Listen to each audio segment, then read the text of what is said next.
General hospital එකට ගියේ. ඊට පස්සේ ડોක්ටර්ස්ලා එක්ස්රේ ගත්තට පස්සේ තමයි කොඳුරේ පෙළිය ඇද වෙලා තියෙන්නේ. මැනලා කරලා මෙයාගේ ඇඟේ ගානට දාන ජැකට් එකක් වගේ හදලා දුන්නා. මේක දාලත් ඔයාට හරි ගියේ නැත්තම් ලක්ෂ 20ක් විතර ගිහිල්ලා ඔපරේෂන් එකක් කරන්න තියෙනවා කියලා කිව්වා. ප්‍රොෆට් අත තිබ්බට පස්සේ ගොඩක් වෙලා යනකම් ඇඟ වෙවුලනවා වගේ තිබ්බා මගේ. මගෙත් එක්ක ඉන්නවා ලංකාවේ ඉන්න අස්ථි හා සම්බන්ධව ජ්‍යෙෂ්ඨ වෛද්‍යවරයෙක්. මගේ ලොකු ඇදක් තිබ්බේ. පොලිස් මොඩරේට් ඩිග්‍රී ස්කෝලර්ස් එකක් තිබ්බේ. ඉතින් ඒක මෙයාටත් දන්නේ නැති හරි ගියේ ඒක මටත් හිතන්න. දැනටත් ඔබ කෙරවල පිටිය හයිවේ එකෙන් ඇවිල්ලා කරුණායක පැත්තට නැත්තම් පෑලියගොඩ පැත්තට එළියට යනවනම් දැවන්ත දැන්වීම් පූර්වක පින්තූරයක් තියෙනවා. ඒ පින්තූරේ ඉන්න දිනිය තමයි මේ ෂැලෝමි. ඉතින් එයාගේ මුහුණත් ඒ වගේම එයාගේ කතාවත් ගොඩක් මෙවන විට පත්‍රවලත් ලංකාව පුරාත් කියවෙච්ච කතාවක්. හොඳයි, මේ කතාව තමයි සරලවම කිව්වොත් එහෙම එයාගේ කොන්ද ඇද වෙලා තිබුණා. ප්‍රොෆෙට් ජෙරොම් උපස්ථාන කරලා යාඥා කරලා ජේසුස් වහන්සේගේ කොන්ද කෙලින් කරුවා. ඕක තමයි සරලව කිව්වොත් කතාව. හැබැයි මේ කතාවේ ලස්සන පරිසරයක් තියෙනවා. ඉතින් මේ පරිසරය මොන වගේද කියලා දැනගන්න ප්‍රදීප්ට මම අවස්ථාව උදා කරලා දෙනවා. ප්‍රදීප් තමයි මුලින්ම ගෙදර බරපතල කොන්දේ අමාරුවකට මුහුණ දෙන පුද්ගලයා. ඒ කතාව අපිට කියන්න. බොහොම ස්තුතියි පාස්ටර් මේ අවස්ථාව දුන්නට. මේ මුලින්ම මම රස්සාව කරන තැන මට ලොකු කොන්දේ අමාරුවක් ඇදලා නැගිට ගන්න බැරුව මම ගෙදෙට්ට වෙලා හිටියා. ඔය කොයි කාලෙද? දැනට අවුරුදු 1මාරකට වගේ කලින්. අපි වින්ඩෝවට වැටෙනවා. ඊට පස්සේ කරගෙන ය아가න දෙයක් නැති වෙලාවේ මගේ වයිෆ් YouTube එකෙන් තමයි ප්‍රොෆෙට් සර්ව දැකලා තියෙන්නේ. ඊට පස්සේ මට ඇවිල්ලා විස්තර කිව්වා. ඊළ කොමාරි අපි එක දවසක් ඉරිදා දවසක එන්න තීන්දුව කරා. එන්න තීන්දුව කරා. කාන්තනේ කොහොමද දැක්කේ, මොකද්ද උනේ, කොහොමද ප්‍රොෆෙට් මුණ ගැහුනේ? මම නිතරම දෙවියන් වහන්සේගේ සාමාන්‍ය වචනය අහනවා ගෙදර ඉද්දී. එහෙම ඉන්නකොට තමයි ප්‍රොෆෙට්ගේ වීඩියෝ දැක්කේ YouTube එකේ. අහම්බෙන්. ඒක දැක්කට පස්සේ මම ඒක ෆලෝ කරා. බලන් යනකොට මම දැක්ක ප්‍රොෆෙට්ගේ මෙහෙම සුව කිරීම හාස්කම් ඒ වගේ වචනය අපේ හිතට ගොඩක් කතා කරා මගේ හිතට. ඒකට මගේ මහත්තයා අසනීප වුණා. අපේ පවුල ගොඩක්ම දුක්බර අවස්ථාවකට මුහුණ දුන්නා. ඒ වෙලේ මං කිව්වා මම මහත්තයාට අපි මෙතෙන්ට යන් කියලා. ඊට පස්සේ තමයි අපි මේ ස්ථානයට ආවේ. ප්‍රදීප් ආවට පස්සේ මොකද උනේ? ඊට පස්සේ මම ඒ දේවල් බලාගෙන හිටියා. බලාගෙන ඉඳලා ඊට පස්සේ මාව සෝමැදිරියට දැම්මා. ඊට පස්සේ ප්‍රොෆෙට් මට යාඥා කරලා ඔලුවට අත තිබ්බා 4 පාරක්. 4 පාරක් ඔලුවට අත තියලා මේ මුකුත් කිව්වේ නැහැ, මට පවිත්‍ර වෙන්න විතරයි කිව්වේ. ඊට පස්සේ මම ගෙදර ගියාම මගේ ඒක මේ ඇතුලේ දෝංකාර දෙන්න ගත්තා. ඊට පස්සේ මම පාන්දර කවදාකවත් නැගිටින්නේ නැහැ. නැගිටලා මම යාඥා කරුවා. යාඥා කරාට පස්සේ එක පාට මට නැගිටින්න පුළුවන් වුණා. ඒක හිතා ගන්න. කොන්දේ අමාරුවත් එක්ක. කොන්දේ අමාරුව. ඒක ඊට කලින් එකපාරට නැගිටින්න බෑ. එහෙම නැගිටින්න මම වයිබ් අතල්ලන් 8-9 විතර එනවා නැගිටින්න. මට උදේ පාන්දර නැගිටින්නත් බෑ පාස්ටර්. එතරම් කොන්ද අමාරුයි. එච්චර කොන්දේ අමාරු. කොන්ද කියන්නේ හොඳටම කරගන්න දෙයක් නැහැ. බෙහෙත් ගත්තද? බෙහෙත් ගත්තා. බෙහෙත් තරම් ડોක්ටර්ස්ලා කිව්වා ස්නායු සම්බන්ධ එකක් තියෙනවා කියලා. ඉතින් අර යන්න එන්නත් බෑ. මගේ මම ත්‍රිවිල් එක වදින්නේ. ඉතින් යන්න සල්ලි තිබුණේ නැහැ. ඒ තත්ත්වෙට බිමටම වැටලා තිබ්බේ. ඒක නිසා එක පාටම මම නැගිටින්න පුළුවන් වුණා. ඊට පස්සේ එහෙම නැගිටිලා. ඒ කියන්නේ එදා යනකොටත් මං අල්ලගෙන ගියේ. ගිහිල්ලා පාන්දර රෑ නිදිය ගද්දි මට අරක දෝංකාර දෙන්න ගත්තා. පවිත්‍ර වෙන්න කියන එක මගේ ඇහෙන්න ගත්ත හැමතිස්සෙම. ඊට පස්සේ මං එහෙමම නිදිය ගත්තට පස්සේ උදේ නැගිට්ටා. පාන්දර 4 විතර ඇති. මං එතකොටත් පස්ස පැත්තෙන් වගේ බඩ ගහගෙන ගියේ. උඩට ගිහිල්ලා මෙහෙම ගුලි වෙලා පාන්දර මම යාඥා කරා. ඒක නැගිටින්න බෑ එතකොටත්.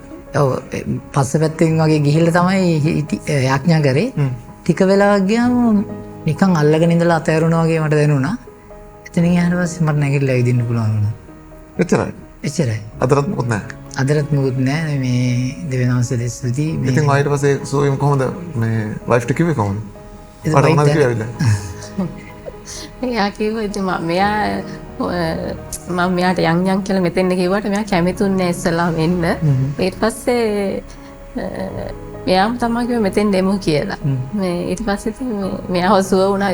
පළවෙනි මෙයාම තමයි අකමැති වෙලා හිටියේ. ඊට පස්සේ එයා එදායින් පස්සේ එයා කිව්වා හැමදාම අපි මෙතෙන් දෙමු කියලා. හොඳයි. ඊට පස්සේ තමයි මේ අපේ මේ කතාවේ නායිකාව දෙසට යමු වෙන්නේ. මොකද ෂෙලෝමිට තමයි මේ පවුලේ ලොකුම ආශ්චර්යය සිදුුනේ. මේ දරුවගේ කතාව කියන්න තමයි දැන් අපි සූදානම් වන්නේ.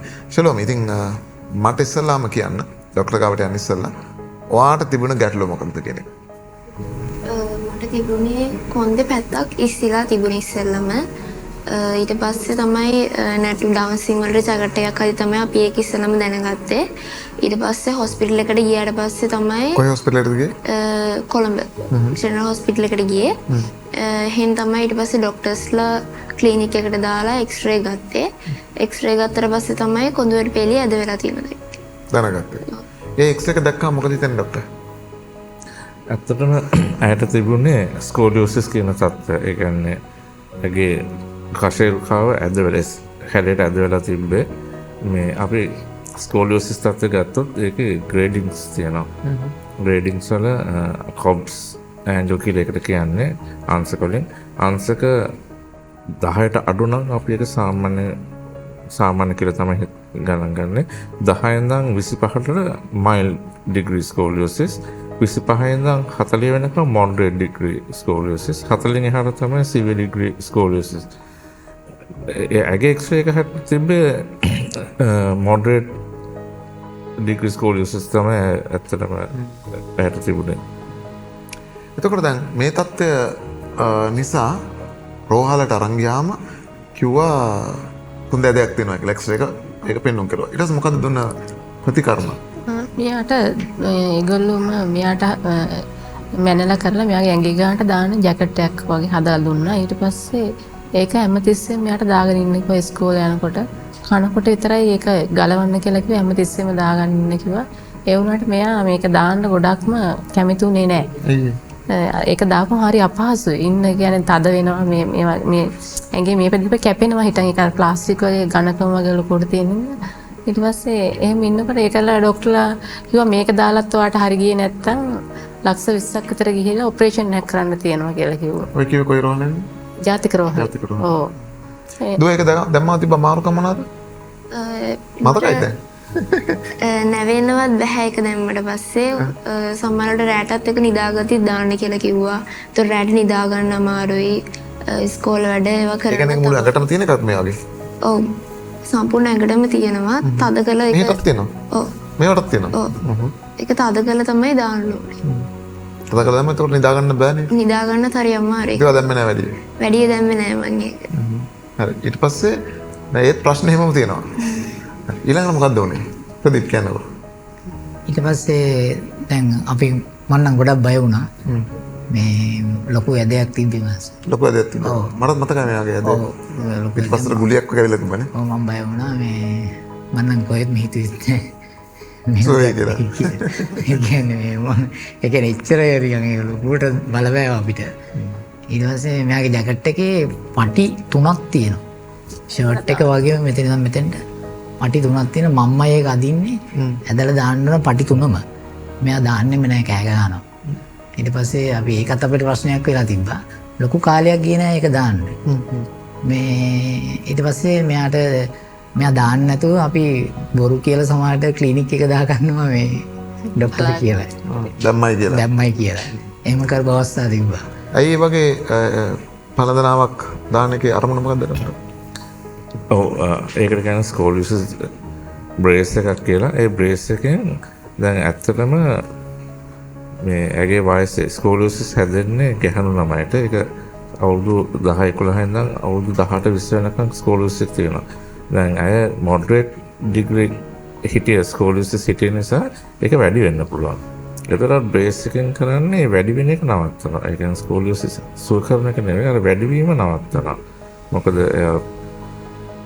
මොඩරේට් ඉඳන් සිවියර් ගියොත් අනිවාර්යයෙන්ම ශෛල කර්මයක් කරන්න වෙනවා. ඒ කියන්නේ මේ ඇද වෙන එක තවදුරටත් ඇද වෙන එක නැවැත්වීම මිසක් කෙලින් කරන්න නෙමෙයි මේක දාන්නේ. ඒක කෙලින් කරන්නේ. අර කරන් ඇද වෙන එක නවත්තනක විතර එකෙන් වෙන්නේ. හැබැයි ඒකෙන් ප්‍රයෝජනයක් වුණේ නැහැ. ඊට පස්සේ මේ අපි දැන් ඔය වෙනකොට ප්‍රදීප් සුව වෙලා. පස්සේ ඊට පස්සේ ඒත් වරස් දුන්නේ මේක සුවේ කියලා දුවක එක. නෑ මේක මේ තිබ්බ විදියට අලුත් ප්‍රශ්නයක් මතුවුණා අපිට. ඊට පස්සේ කාංචන කියනවා. ඔව් ඊට පස්සේ අපි මෙයාව අපි ඒ ප්‍රතිකාර කරමින් ඉන්නවා මෙතෙන් එක් කරගෙන අපි එනවනේ එතකොට කොහොමවත් මෙතන ඊට පස්සේ මෙයාව එක් කරගෙන ආවා මේ ප්‍රොපර්ටි කියලා යාඥා කරගන්න. මේ ඊට පස්සේ මෙයාම කිව්වා මේ මං අද විතරයි පොට් ළඟට යන්නේ මං අදින් පස්සේ මේ යාඥා කරන්න එන්නේ නැහැ මෙතෙන් කියලා. මෙයා කිව්වා. ඒ කියන්නේ අද තමයි එන අන්තිම දවස. ඔව්. ආයේ මම එන්නේ නැහැ ප්‍රොපර්ටි ළඟට යාඥා කරන්න අත තියලා අද විතරයි මම එන්නේ යාඥා කරන්න කියලා තමයි එයා ආවේ. ඇයිසලා මෙහෙම කිව්වේ? දෙවියන් වහන්සේ ඉතින් ජීවමානයි අනිවාර්යෙන් මෙතනට එන ගොඩක් අය සුව වෙනවා. ඉතින් මම විශ්වාස කරා අනිවාර්යෙන් මට ප්‍රොෆෙට් එකපාරක් යාඥා කරාම සුව වෙන්න ඕනේ කියලා. එතකොට තාත්තා සුව වෙලානේ හිටියේ. ඒක ඔයාලට උදව්වක් වුණාද? ඔව් තාත්තගේ සුවයට උදව්වක් වුණා. ඒත් විශ්වාසය වැඩි කරගන්න උදව්වක් වුණා. ප්‍රොෆෙට් අත තිබ්බාම ඔයාලට උපස්ථාන කරද්දි මොකද්ද වටුනේ ඇත්තට? ප්‍රොෆෙට් අත තිබ්බට පස්සේ ගොඩක් වෙලා යනකම් ඇඟ වෙවුලනවා වගේ තිබ්බා මගේ. ප්‍රොෆෙට් කොන්දරත් අත තියලා යාඥා කරා ඒ වෙලේ ඇඟ ඇතුලේ වෙවුලනවා වගේ තමයි තිබ්බේ ප්‍රොෆෙට් යාඥා කරාට පස්සේ. කොයි වෙලාවේද දැනගත්තේ මෙයා සුවයි කියලා? අපි පාස්ටර් මෙයා යාඥා කරන ඉරිදා ගියාට පස්සේ අපිට කොහොම හරි ඒ සතියෙම මැද දවසක් වැටලා තිබ්බා අපහු ක්ලිනික්. දැන් අපි දන්නවා දැන් අපිට එස්ට්‍රේ එක දීලා තිබ්බනේ මෙහෙම කොන්දේ ඇද තියෙනවා කියලා. ඊට පස්සේ මේ අපි ඒ සතිය යාඥා කරලා දවස් 2-3ක් මට මතක විදිහට පදාත දවසක් එදා එක් කරගෙන ගියා මෙයාව ආපහු මේ හොස්පිටල් එකට. ජාතිකරෝහල. ඔව්. ඊට පස්සේ එතනින් ආපහු මෙයාගේ මේ ස්ට්‍රේ එකක් ගත්තා. ඒ ස්ට්‍රේ එක ගන්නකොට තමයි අර තිබ්බ ඇදේ නැති වෙලා හරියට කොඳුරට පෙළ කෙලින් වෙලා තිබ්බේ. ඒකෙන් අපි දැනගත්තේ ඉතින් දෙවියන් වහන්සේම තමයි මෙයාව සුව කරේ කියලා. ඊට පස්සේ දැන් මෙයාගේ පිටින් පේන්න කෑල්ලක් නිකන් එළියට පැනලා වගේ තිබ්බනේ. ඒක කොහොමද වෙනස් වුනේ? එක පාට වුණාද ටික ටික වුණාද? ඒක අපි දන්නේම නෑ පාස්ටර් කොහොමද උනේ කියලා. එහෙම තිබ්බා යාගේ පිටිපස්සේ කොන්දේ පිටිපස්සේ එහෙම කියලා. දැන් ඔරෙස් සමානයි. ඔව්. ඔයාලට කොහොමද දැනුණාද මොන හරි ඊට පස්සේ වෙනවා දැන් රෑ නිදාගෙන ඉද්දී හරි මේ වෙනසක් වෙනවා ශරීරේ කියලා? ඒ කියන්නේ අස්තියක් වෙන තැනකට යනවා කියන එක මහා බරපතල කාරණයක් නේ. ඒක වෙද්දි ඔයාලට දැනුන්නේ නැද්ද? එක්ස්රේ එක ගන්න කලින් මට දැනුණා මම සුව වෙලා වගේ ඉන්නේ කියලා. ඒ කියන්නේ මේ දේවස්ථානවල ගියාට පස්සේ ප්‍රොෆෙට් උපස්ථාන කරාට පස්සේ ප්‍රොෆෙට් යාඥා කරාට පස්සේ එක්ස්රේ එකක් ගන්න කලින් මට තේරුණා මම සුව වෙලා ඉන්නේ කියලා. කොහොමද තේරුනේ? ඒ කියන්නේ වෙනසක් තේරුණා මේ පිටේ වෙනසක් තේරුණා මට කොහොමද? ඒ වෙනස කොහොමද දැනුනේ ඉතින් ඔයාලට කියන්නේ? ඒ කියන්නේ අවිදින කොටද හිට ගන්න කොටද? ඒ සාමාන්‍ය පිටතින් බැලුවාම වෙනසක් තේරුණා. හරි. ඊට පස්සේ දැන් මෙයාව පරීක්ෂා කරලා බැලුවාම මොකද මෙයාගේ තත්ත්වය? ඔව් ඒකේ එක්ස්රේ එකක් නෝමල් වෙලා 100ක් නෝමල් නේ? ඔව් නෝමල් ලෙවල් එකට ඇවිල්ලා තියෙනවා. අනිත් එක තමයි යාගේ අර උරුපත් වැටේ පිටිපස්සේ පැන්ඩක් තිබ්බ ඒ ටික ඔක්කොම අරක නෝමල් වෙනවා මේ ටික ඔක්කොම ආයි ලයින් අප් වෙලා තියෙනවා නෝමල් විදියට. දැන් අස්තියක් හිම වෙනකොට කොච්චර කියන්නේ අස්තියක් දශමයක් හිම වුණොත් ලොකු කතන්දරයක් නෙමේක. නමුත් මෙතන විශාල වශයෙන් කෙලින් වීමක් සහ මේ උරපත්ත වගේ ඒක පස්සට ගිහලා තිබ්බ එක ගුලිය වගේ එක ඇතුළට ඇවිල්ලා තියෙන එහෙම වෙනසක් වෙන්න පුළුවන් ශරීරේ දැනෙන්නේ නැතුව. ඔයාලා නින්දෙන්වත් මොකුත් දැනුන්නේ නැහැ නේ? පික්චර් ලොකු දෙයක් දැනෙන්නේ නැතුව නම් වෙන එක හිතා ගන්න බැහැ. කරන්න බෑ ඇත්තටම. එහෙම වෙන්නේ නැහැ. මොකද මගේ ලොකු ඇදයක් තිබ්බේ. ස්පයින් එකේ ස්කෝලියසිස් මොඩරේට් ඩිග්‍රී ස්කෝලියසිස් එකක් තිබ්බේ. ඉතින් ඒක මෙයාටවත් දැනෙන්නේ නැතුව ඒක හරි ගිය එක මටත් හිතා ගන්න ඇත්තටම. ඊට පස්සේ මේක දැනන් හිටපුවා මොනවද කියලා ඉස්කෝලේ දැනගත්තා යාළුවෝ දැනන් හිටියා වගේ මේ ප්‍රශ්නයක් තියෙනවා කියලා. අහලා පහලා දකින්න නැතිනවා මේ ප්‍රශ්නෙන් දුක් විඳිනවා. යාළුවෝත් පුදුම වුණා. ඊට පස්සේ මම කිව්වා පල්ලියට ගිහිල්ලා යාඥා කරලා පස්සේ ප්‍රොෆෙට් යාඥා කරලා පස්සේ තමයි මේම හොඳ උනේ කියලා. ඉස්කෝලේ යනකොට කිව්වා. ඔව්. කොයි ඉස්කෝලේ ආවේ? ඉස්කෝලේ කැලණි ප්‍රෙසිඩන්ට් කොලෙජ්. තාමත් යන්නේ. ඊට පස්සේ මොකද උනේ ඉස්කෝලේ? ඉස්කෝලේ ළමයිනු දන්නවා මං අර ජැකට් එක දාන නිසා. ඊට පස්සේ මං එතනින් හරි ජැකට් එක දැම්මේ නැහැ. ගොඩක් අහනවා වට හොද වෙලා නේද දැන්. එහෙම කියලා ඇහුවා ඉතින්. මොනවද ඒක කියලා? ආ කිව්වා මොකක්ද ඊට පස්සේ? මං කිව්වා ප්‍රොෆෙට් යාඥා කරා මගේ පල්ලියේ. ඊට පස්සේ තමයි මට හොඳ වුනේ කියලා. ඒතරකල මොනවද කියන්නේ? ඒගොල්ලන්ටත් පුදුමයි ඉතින්. හොඳයි. දැන් ඔය ඔක්කොමත් එක්ක ප්‍රදීප්ගේ පවුලම වෙනස් වෙනවානේ. ඊට පස්සේ වාගේ ජීවිතයට ලොකු බරපතල වෙනසක් සිද්ධ වෙනවා. ඒකත් මේ වෙලාවම කියනවා. මොකද සුවය කියන්නේ එකක් ජීවිත වෙනස් වෙනවා කියන තව එකක්. වගේ ජීවිත සම්පූර්ණ වෙනස් වුණා. ඒක උනේ ප්‍රොපෙට් අත තිබ්බේ ගමන් මට ඒ කියන්නේ කොන්දේ මාරුට අත තිබ්බ ගමන්. ඔව් කොන්දේ මාරුට තිබ්බේ ගමන් මේ මට වෙච්ච දේ මං ගොඩක් මේ වැරදි කරපු කෙනෙක්. ඒ කියන්නේ මේ වැරදි කියන්නේ මේ මම වයිෆ් දන්නවා. ඉතින් ඒ තත්ත්වෙන් මට බෝල දෙන්නෙක් හිටියේ. මම මත්ද්‍රව්‍ය මත්පැන් වල මම ඩ්‍රින්ක් එක ගත්තා. ඒතර මට කිසි පාලනයක් නැහැ. මම මොනවද කරන්න කියලා මට පහුව මතක නැහැ. ඒක මට හරි ප්‍රශ්නයක් කියලා තිබ්බා. දරුවන් පව ලොකු අපහසුතාවයකටපත් වුණා. ඒ හැම එකෙම මිදුණා. විශේෂයෙන් මගේ අම්මා. හරි කැමතියි දැන් එයා. දැන් එයාත් පල්ලියට එනවා. කොහොමද මිදුණායි කියලා කියන්නේ මොකක්ද උනේ? ඒ කියන්නේ බොන්න කරනවා අදිෂ්ඨාන කරගෙන අදින් පස්සේ මම බොන්න කියලා නැවතුවා නේද? එහෙම කරේ නැහැ. මට අර ප්‍රොෆෙට් අත තිබ්බ ගමන් මගේ අර දෝංකාර දෙන්න ගත්ත නේද අර පවිත්‍ර වෙන්න කියලා. පවිත්‍ර වෙන්න කියන්නේ. ඒක හැමදාම ඒක වැඩ කරන්න ගත්තා. ඊට පස්සේ මම නිතරම ප්‍රොෆෙට්ගේ දේශනා අහන්න ගත්තා. මම අවුරුදු 16න් ගැලෙමල ඔබ කෙනෙක්. නමුත් මම දිවසිවුරු දැකලා තිබුණේ නැහැ. අහලා තිබ්බට මම පළවෙනි වතාවට දිවසිවුරු දැක්කා. ඉතින් ඒ දිවසිවුරයා මට තිබ්බා කියන්නේ බොහොම පොඩි කාලේ පාස්. අපි ඇවිල්ලා බොහොම පොඩි කාලෙයි.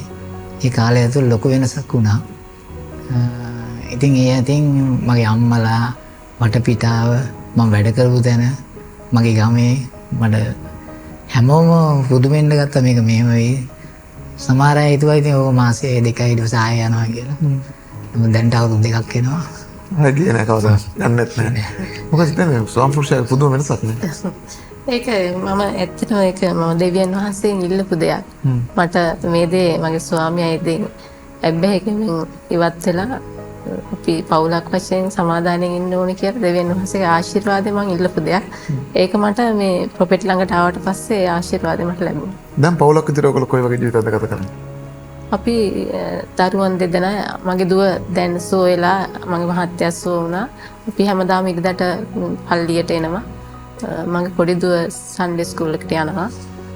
දුව සුව වෙලා ඉතින් එයා දැන් සුව මැදිරි සේවයක් කරනවා. ඇත්තද? ඔව්. වද සුව මැදිරි සේවය කරනවා. ඒ කියන්නේ දැන් ලෙඩ වෙලා මිරකල් ඩෝමකට එන අයට ඒ සේවය කරන කණ්ඩායම ගා ඉන්නවා. ඇයි වට එහෙම දෙයක් කරන්න හිතුනේ? මාව සුව කරපු දෙවියන් වහන්සේ වෙනුවෙන් දෙයක් කරන්න ඕනේ කියලා මට හිතුණා. දැන් ඔය දේ කරනවා. ලාබාල වයසේදීම ජනතාවට දෙවියන් වහන්සේට සේවය කරනවා. ડોක්ටර් අවසන් වශයෙන් ලෙඩ සුව කරන්න පුළුවන් වෛද්‍ය විද්‍යාවට ජීවිත වෙනස් කරන්නත් පුළුවන් මේ වගේ. ඒක ඇත්තටම මෙහෙන් වෙච්ච දෙයක ඒක ලොකුම ආශ්චර්යයක් ඇත්තටම. හිතා ගන්න අමාරුයි. ඒ වගේ දේවල් වෙනවා. ඒ නිසා මිනිස්සු හරි බයයි ඉස්පිරිතාලෙන් එළියට යන්න. මම කියන්නේ මෙතන විසඳුමක් තියෙනවා කියලා. බය නැතුව විසඳුම කරා එන්න කියලා. මොකද ඒගොල්ලන්ට එතනින් විසඳුමක් ලැබෙන්නේ නැත්තම්. සරල දෙයක් තියෙනවා. බොහොම සහනදායී දෙයක් තියෙනවා. ඒ තමයි ජේසුස් වහන්සේට අවස්ථාවක් දීලා බලන එක. ඒක තමයි මිරකල් ඩෝම් එකේ සිදු වෙන්නේ. ඒක තමයි ප්‍රොෆෙට් ජෙරොම් සිදු කරන්නේ. ඉතින් ඔබ කොහේ සිටියත්, ලංකාවේ හිටියත්, ලෝකෙ වෙන කොහේ හරි හිටියත් සුළු දෙයයි තියෙන්නේ.